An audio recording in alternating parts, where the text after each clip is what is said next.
Welcome to English to Bengali audio books. আজকে আমরা শুনে নেব চার্লস ডিকেন্সের অলিভার টুইস্ট। অলিভার টুইস্ট হলো চার্লস ডিকেন্সের দ্বিতীয় উপন্যাস। এটি সামাজিক বাস্তববাদ, সামাজিক সমালোচনার ওপর ভিত্তি করে গড়ে ওঠা ভিক্টোরিয়ান যুগের একটা উপন্যাস, যেটা সামাজিক অবক্ষয় ও অপরাধের চিত্রণকারী উপন্যাস। তাহলে চলো আর দেরি না করে আমরা গল্পটা ঝটপট শুনে নিই। ইংল্যান্ডের একটা ব্যস্ত রাস্তায় এই উপন্যাস শুরু হয়। এক অজ্ঞাত মহিলা রাস্তার ধারে এবং এক অনাথ আশ্রমের কাছাকাছি স্থানে অসুস্থ বোধ করে। আশ্রমের ডাক্তার তাকে পর্যবেক্ষণ করে বললেন যে সে সন্তান সম্ভবা। সেই আশ্রমেই তার সন্তান জন্মায় আর সেই মহিলা মারা যান। সেই পুত্র সন্তান আশ্রমেই বেড়ে ওঠে। আশ্রমের সরকারি অনুদান বেশিরভাগ আশ্রম কর্তৃপক্ষ ভোগ করে, ফলে বাচ্চারা অনাহারে মারা যেতে থাকে। মিস ম্যান সেই কর্মীদের একজন। একদিন সেই আশ্রমে তদারকি করতে আসেন মিস্টার বাম্বল। সে সেই অনাথ ছেলেটির নাম দেন অলিভার টুইস্ট, যে প্রতিবাদী সত্তা নিয়ে বেড়ে ওঠে। তাকে পাঠানো হয় শহরের অনাথ আশ্রমে। সেখানে খেতে দেয়া হতো জবের 1 হাতা ঝোল। অলিভার আর 1 হাতা ঝোল চাইল, যেটা ছিল খুব বড় অপরাধ, কারণ এরপর বাকি ছেলেদেরও সাহস হবে চাওয়ার। তাই মিস্টার বাম্বল তাকে নিয়ে গেলেন আশ্রম প্রধান মিস্টার লাম্পকিনের কাছে। তাকে শাস্তি দেয়া হলো একটা ছোট্ট ঘরে বন্দি রেখে। এছাড়া তাকে আশ্রম থেকে তাড়িয়ে দেওয়া হবে বলেও ঠিক করা হলো। বাম্বল গেটে নোটিশ দিলেন যে অলিভারকে নিয়ে যাবে সে 5 পাউন্ড পাবে। এই নোটিশ দেখে বাড়ির ঋণে জর্জরিত মিস্টার গ্যামফিল্ড তাকে নিতে এলেন, কিন্তু তাকে দেয়া হলো 3 পাউন্ড, তাও অনেক দরাদরি করে। গ্যামফিল্ড ভাবলেন তিনি অলিভারকে কাজে লাগিয়ে দেবেন আর সেখান থেকেও অর্থ পাবেন, কিন্তু তার জন্য প্রয়োজন ছিল ম্যাজিস্ট্রেটের অনুমতি, যেটা সে পেল না। তখন সেই 3 পাউন্ড আর সাথে অলিভারকে আবার আশ্রমে ফেরত দিয়ে গেলেন গ্যামফিল্ড। মিস্টার বাম্বল আবার গেটে নোটিশ দিলেন। সেই নোটিশ দেখে আবার অলিভারকে নিতে এলেন মিস্টার সোয়ারবেরির অলিভারকে কফিন তৈরির কাজে লাগিয়ে দিল। সে ভালোই ব্যবসায় উন্নতি করছিল, কিন্তু সেখানে নোয়া কেপলি তার সাথে খারাপ ব্যবহার করতে লাগলো। একদিন বলল তার মা নাকি বদ মহিলা ছিলেন। সেটা শুনে অলিভার রেগে গেল এবং নোয়াকে মারতে শুরু করলো। সেই মার থামাতে ছুটে এলো সোয়ারবেরির ও তার স্ত্রী এবং শার্লি। তারা অলিভারকে দিয়ে এলো মিস্টার বাম্বলের কাছে। তাকে মারধর করা হলো। তখন অলিভার ঠিক করলো সে আর এখানে থাকবে না। সে তার ব্যাগ পুঁটলি নিয়ে রওনা দিল লন্ডনের উদ্দেশ্যে। পায়ে হেঁটে যেতে শুরু করলো।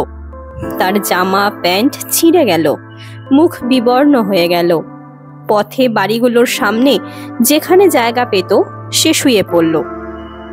একদিন জ্যাক ডকিন্স তার সাথে পরিচয় করলো। সে অলিভারকে জিজ্ঞেস করে জানতে পারল যে সে অনেকদিন কিছু খায়নি। তাকে মাংস ও রুটি খাওয়ালো। তারপর নিয়ে চলল লন্ডনে। বলল সে তার কিছু একটা থাকার ব্যবস্থা ঠিক করে দেবে। জ্যাক তাকে নিয়ে এলো ফ্যাগিনের ডেরায়। সেখানে তার থাকার ব্যবস্থা হলো। অলিভার বুঝতে পারল এই জায়গার বাকি ছেলেরা একটু অন্যরকম। একদিন জ্যাক অলিভারকে নিয়ে সেখান থেকে বেরোলো। সেখানে চার্লি আর জ্যাক এক ভদ্রলোকের পকেট থেকে সিল্কের রুমাল চুরি করে পালালো, কিন্তু অলিভার ধরা পড়ে গেল। তাকে আর সেই রুমালের মালিককে নিয়ে যাওয়া হলো ম্যাজিস্ট্রেট ফ্র্যাঙ্কের কাছে। সেখানে অলিভারকে 3 মাসের জেলের সাজা শোনানো হলো। যখন তাকে নিয়ে যাওয়া হচ্ছে ঠিক তখন একজন বই বিক্রেতা এলো, যার দোকানে বৃদ্ধ ভদ্রলোক দাঁড়িয়ে বই পড়ছিলেন যখন সেই চুরিটা হয়। সে এসে বলল অলিভার চুরি করেনি, কিন্তু ম্যাজিস্ট্রেট মানতে নারাজ। এমন সময় অলিভার জ্ঞান হারালো। তখন ম্যাজিস্ট্রেট তাকে বেকসুর খালাস করে দিল। আর সেই বৃদ্ধ ভদ্রলোক ব্রাউনলি তাকে সাথে করে নিয়ে যেতে চাইল। অলিভারকে নিয়ে এলো সে তার বাড়িতে। সেখানে তার সেবা করলো মিসেস বেডওয়িন। অলিভারের প্রতি তার মায়া এবং ভালোবাসা অলিভারকে অবাক করল। অলিভার সুস্থ হয়ে উঠল। সে দেখলো দেয়ালে একটা মহিলার ছবি টাঙানো আছে। সে মিসেস বেডউইনকে তার কথা জিজ্ঞাসা করায় সে বলল সে তাকে চেনে না।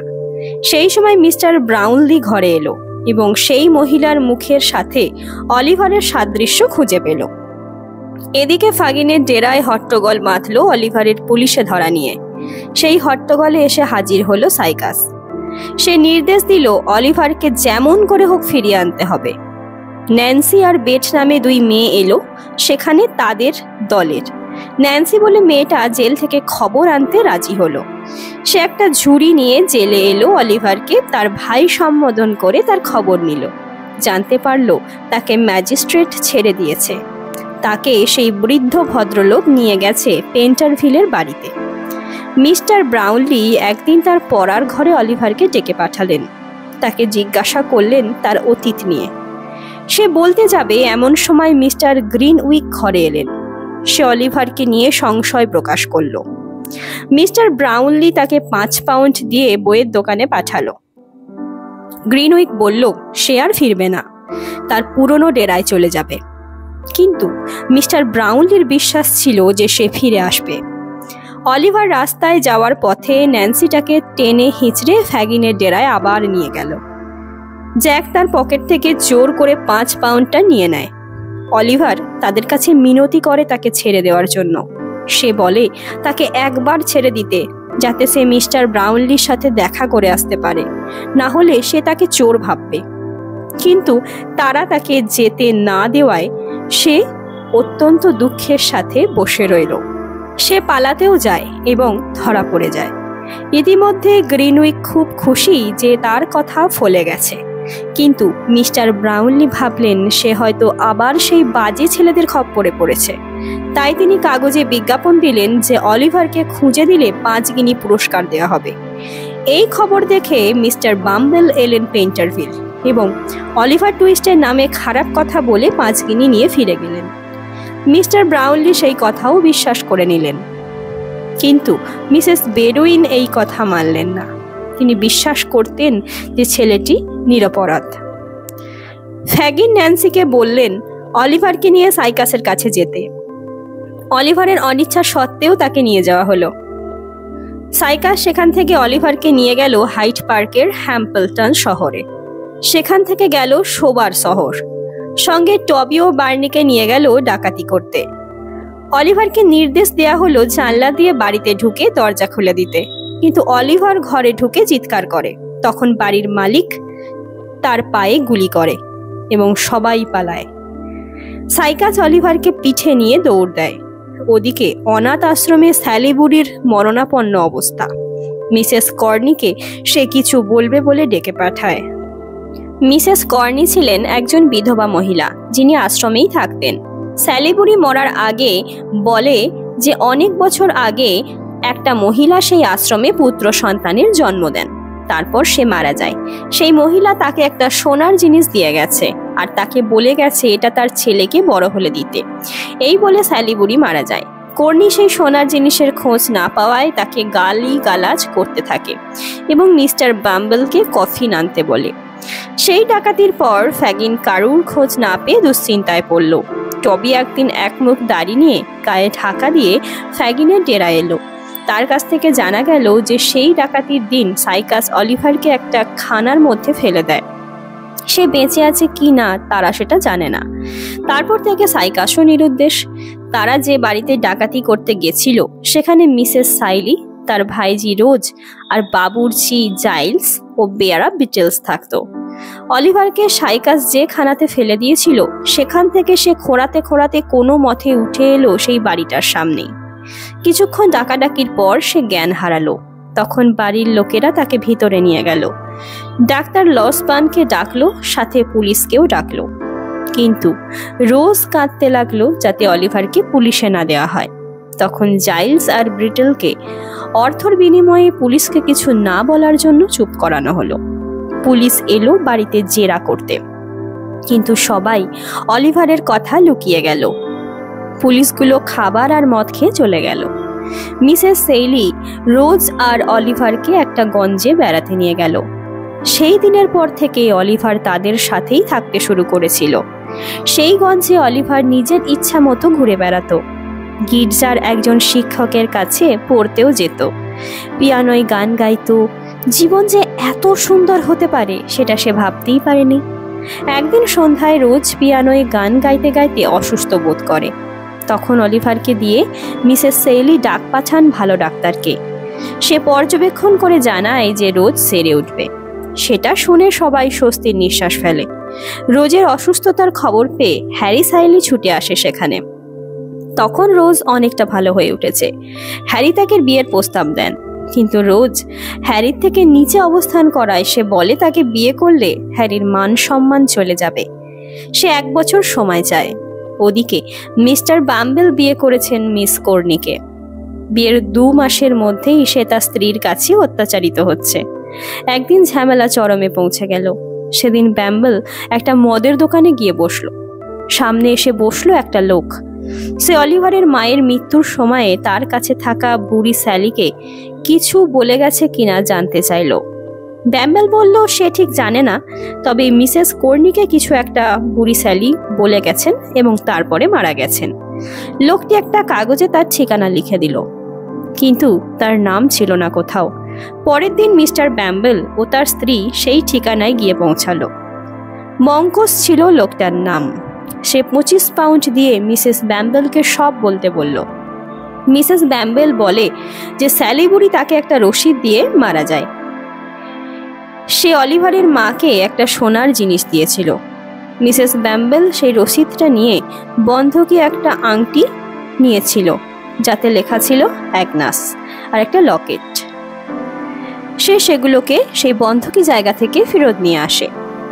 মঙ্কস সেই জিনিসগুলো নিয়ে জলে ফেলে দেয়, আর মিসেস বাম্বেল আর মিস্টার বাম্বেল ফিরে আসে। এদিকে সাইকাস আগের ডেরা ছেড়ে অন্য একটা গোপন ডেরায় থাকতে শুরু করেছে। সঙ্গে আছে ন্যান্সি, কারণ সে তাকে ভালোবাসে। এমন সময় সেখানে এলো ফ্যাগিন। সাইকাস তার কাছে টাকা চাইল। তখন ফ্যাগিন ন্যান্সিকে নিয়ে তার ডেরায় চলল টাকা দেবার জন্য। ন্যান্সি সেখানে গিয়ে দেখতে পেল মংসরকে। আড়াল থেকে ফ্যাগিন আর মংসরের কথা সে শুনল এবং সে জানতে পারল যে মংসরের কোনো এক সম্পর্কের ভাই হলো অলিভার। তাই সে সম্পত্তি একা পাবার লোভে তাকে খুন করতে পারে। সে এই কথাটা সেইলি বাড়ির মিস রোজকেও জানিয়ে আসে, কারণ ন্যান্সি জানতো এই কথা সে জানে, এটা জানলে তাকে মরতে হবে। অলিভার একদিন গাড়ি করে আসছিল। পথে সে ব্রাউনলোকে ক্রাডেন পার্কের একটা বাড়িতে ঢুকতে দেখে। সে এসে সেই কথা মিস রোজকে বলে এবং তার সাথে দেখা করতে চায়। রোজ তখন তাকে নিয়ে হাজির হয় ব্রাউনলোর বাড়িতে। সেখানে গ্রিনউইকও উপস্থিত ছিলেন। রোজ তাদের বলে অলিভার খারাপ ছেলে নয় এবং সংক্ষেপে তার সব কথা জানায়। তখন ব্রাউনলো অলিভারকে দেখতে চায়। রোজ তাকে নিয়ে আসে এবং তারা তাদের ভুল ধারণা স্বীকার করে। রোজ অলিভারকে নিয়ে গুরুত্বপূর্ণ আলোচনা করতে চায় ব্রাউনলোর সাথে। ব্রাউনলো বলে যে সে রাত 8টায় তাদের বাড়ি যাবে। যথারীতি ব্রাউনলো ঠিক সময়ে তাদের বাড়িতেও এলেন এবং সেখানে ডাক্তার লসবর্ন ও মিসেস সেইলিও ছিল। তারা আলোচনা করে স্থির করলো আগে অলিভারের পিতৃ পরিচয় খুঁজে বের করতে হবে। ন্যান্সি সাইকাসের ডেরা থেকে পালিয়ে রবিবার ব্রিজে এসে রোজের সাথে দেখা করে সে সবকিছু বলল এবং সে তাদের সাহায্য করবে এই প্রতিশ্রুতিও দিল এবং মংসর সে সব বর্ণনা দিল। তখন ব্রাউনলো সহজেই বুঝতে পারলেন যে সে ঠিক কার কথা বলছে। ন্যান্সিকে অনুসরণ করার জন্য ফ্যাগিন একজন লোককে পাঠায়। সে গিয়ে সব খবর দিল যে সেই রবিবার ব্রিজে সে ঠিক কি কথা বলেছে, যার ফলে ন্যান্সিকে সাইকাস খুন করলো। ওদিকে ব্রাউনলো মংসরকে ডেকে পাঠালো এবং তাকে বলল অলিভারকে অর্ধেক সম্পত্তি দিতে, কারণ অলিভার তার বাবারই সন্তান। সে কথা ব্রাউনলোকে কে বলেছিল সে আর সেই সমস্ত কিছু বলল না, আর সে যদি না দেয় সে মামলা করার হুমকিও দিল। মংসর তখন ভয় পেয়ে গেল এবং ভয় পেয়ে সে অর্ধেক সম্পত্তি লিখেও দিল। সাইকাস ন্যান্সিকে খুন করার পর তাকে ডেরা ছাড়তে হলো। পথে পথে ঘুরে সে কোথাও একটা থাকার জায়গা পেল না। একদিন সে টেমস নদীর তীরে একটা বস্তিতে এসে পৌঁছালো। সেখানে টোবাকে দেখতে পেল এবং থাকার জায়গা চাইল। চার্লি তাকে থাকতে দিতে রাজি হলো না। তাদের মধ্যে মারপিট শুরু হলো। সবাই সাইকাসের বিরুদ্ধে ছিল। একজন বড় লোক নান্সির খুনিকে ধরতে পারার জন্য অনেক অর্থ দেবার ঘোষণাও করেছে। সাইকাস বুঝতে পারে সে আর বাঁচবে না। সে সেই মুহূর্তে পালাতে গিয়ে গলায় দড়ির ফাঁস লেগে মারা যায়। এদিকে মিস্টার ব্রাউনলো মংসরকে নিয়ে হাজির হলো মিসেস সেইলির বাড়িতে। সেখানে ছিল রোজ, অলিভার আর মিসেস সেইলি। সে নির্দেশ দিল মংসর যা জানে সেই সবকিছু বলতে। মংসর বলতে শুরু করলো যে তার বাবা রোমে মারা যান। মারা যাবার সময় তার সম্পত্তি অর্ধেক তার মাকে আর অর্ধেক তার দ্বিতীয় স্ত্রী ও তার ভাবি সন্তানকে অর্থাৎ অলিভারকে দিয়ে যায়। মংসর মা তাকে বলে যে তার সেই ভাই অলিভার বেঁচে থাকলে সে সম্পত্তির অর্ধেকও পাবে না, তাই সে মরিয়া হয়ে ওঠে তাকে খুন করার জন্য। আবার অ্যাগনাস অর্থাৎ অলিভারের মা, তার একটা বোনও ছিল। তার পিতৃবিয়োগ হওয়ার পর তাকে একজন ধনী মহিলা লালন পালন করেন। মিস্টার ব্রাউনলো জানায় সেই মহিলা আর কেউ না, মিস রোজ। রোজ আর অলিভার চোখের জলে ভাসে যায়। হ্যারি সেইলি আবারও রোজকে বিয়ের প্রস্তাব দেন এবং এবার সে রাজি হয়ে যায়। তারা বিয়ে করে একটা গ্রামে বসবাস করতে শুরুও করে। মিসেস সেইলিও তাদের সাথেই থাকতে শুরু করে। ব্রাউনলো অলিভারকে পুত্র সন্তান হিসাবে দত্তক নেয়। তারাও সেই গ্রামেই থাকে। ডাক্তার লসবর্ন ও গ্রিনউইকও সেইখানে আসে। সব মিলিয়ে গল্পটার একটা হ্যাপি এন্ডিং হয়। তো গল্পটা তোমাদের কেমন লাগলো সেটা কিন্তু কমেন্ট বক্সে জানিও। ভালো থেকো, সুস্থ থেকো। আবার পরের একটা নতুন গল্পের তোমাদের সাথে দেখা হবে।